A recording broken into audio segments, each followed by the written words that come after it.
I think I asked her once, why are so many of the folk songs of the world collected by women? And I think she answered something like, I think women have more patience. And maybe it's also they want to see old traditions carried on, not just in books, but in ways which ordinary people can latch onto them. I wanted to ask you if you remember how you met my grandmother. There was a small festival at Lake George, I believe, and there are some old-time lumberjack singers there. There was also a Native American, a Mohawk, Ray Fadden. But I spoke to the woman, and she says, well, these men come from my old-timers' day. Once a year in the local church in the little town of Keene, I believe it was, she would have men who'd been lumberjacks come and tell stories about the old days. And she had an old-fashioned recording machine with a wax cylinder, like a dictaphone. And then when I met her, she was in the process of transferring all her dictaphone recordings to an early tape recorder.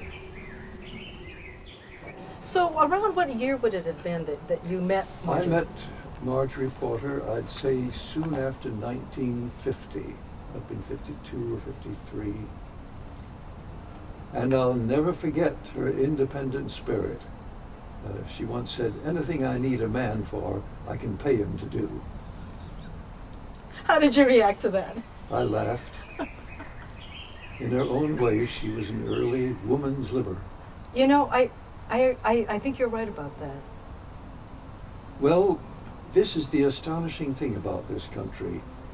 The good and bad are all tangled up, and we have this wonderful, wonderful tradition of the First Amendment. You have a right to speak your mind, no matter who you are, right or wrong, left or right. And it's written right down there in the First Amendment to the U.S. Constitution. Congress shall make no law regarding freedom of speech or freedom of the press or the right to petition the government for redress of grievances. Well, my song's about over and due to you all. Christmas is coming, I'm a-going to Glens Falls. And when I get there, I will go on a spree, 'cause when I get drunk, boy, the devil's in me. Derry down, down, down, derry down. So you learned that song through my grandma? I think so. I think it was her I got it from. You did get some of the songs that you sang from my grandmother's archives, is that right? Could you tell me a little bit? I actually put out a whole album of songs I learned from here. Champlain Valley Songs. It was put out by a tiny little record company. Big sale for them was 500 or 1,000 I used to have that copies. album. I had that album. Now you'd be interested about the company. Moses Ashe was the son of a famous Yiddish writer, Sholem Ashe, world famous writer. And in early 1939, his father said, Mo, you bought a recording machine. Will it fit in the trunk of my car? Mo said, yes, I think so. Why? We have to drive to Princeton, New Jersey and record a short message from Dr. Einstein, which can be played on the radio. Only 2 minutes long, but urging American Jews not to waste a minute to get their relatives out of Germany. So they drove to Princeton, they recorded the short message, and then over supper, Dr. Einstein says, well, young Mr. Ashe, are you a writer like your father? And Mo says, no, I make a living installing public address systems in hotels, but I've made enough money to buy this recording machine, and I'm fascinated with what it can do. I've met in New York a great Negro folk singer named Leadbelly, and nobody's recording him because they say he's not commercial. But I say this is American culture. This should be recorded. And Einstein says, you're absolutely right.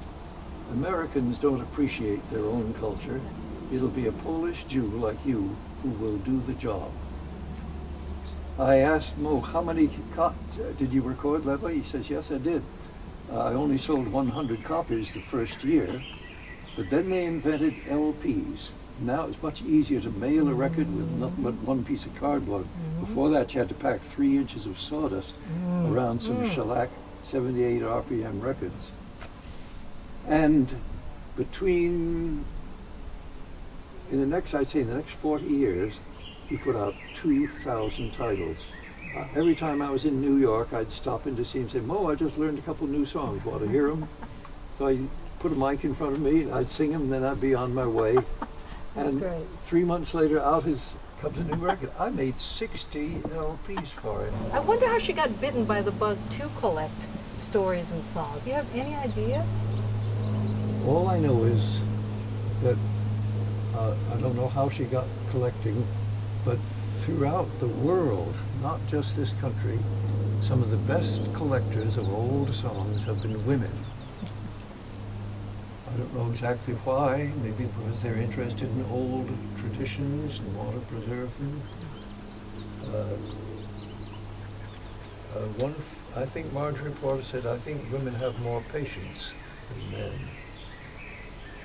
Whatever it was, this is true of collectors of folk songs in Canada and USA and in Latin America and in Russia and in China and Japan.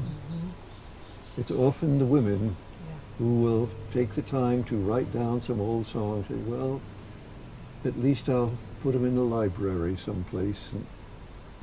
Well, what was she like? What are your impressions of Marjorie Well, Porter? she had a good sense of humor, and she was independent, and she could disagree with you. When she found out I was friendly to communists, she said, exactly why, how, what? I hope you gave her a good answer, something that satisfied her. Well, I said, there's many different kinds of communists, and the reason I got with them was because they were fighting against Jim Crow and segregation in the South when nobody else was. Marjorie Porter was not a large person, maybe 5'3", and she lived by herself in a small house in a very small town, probably had one gas station and one grocery store and a post office. Keene, K-E-E-N-E, pretty much the middle of the Adirondacks. I'd met her at some festival, or I'd met one of the lumberjacks that she'd met and suggested he go sing at the festival. She might have introduced him. I can't remember exactly how. And then after making the album, I didn't see so much of her. She was in past middle age when I met her. But I do remember going to a local firehouse, or it might have been a church, a room maybe 30 feet long and 20 feet wide, and about 20 or 30 or 40 elderly men who'd been lumberjacks years before. And when they'd sit around the bunkhouse in winter, they couldn't get to town. There was a party on Saturday night. And there was every man sing a song, or tell a story, or do a trick. And they'd entertain themselves until Christmas. And then, as the song says, they'd go to Glens Fall and get drunk. Did you think of her as an archivist? I mean, as a person, was that just one thing that she did, or was she just so interested in collecting? I believe that Marjorie Porter was the county historian for Essex County. Yes. I grew up with my mother's mother, Felisa Limhoko, and only met my grandma Margie once. Here they are pictured together at her home the year I was born. Her son John graduated from Annapolis and met my mother in the Philippines, pictured on the far right, in 1947. It wasn't until the 80s that I found out my grandmother even knew Pete Seeger. I'm hoping that people like you all around the world will use modern tools not just to get these songs down, but to show other people what fun it is to sing them and make up songs like them.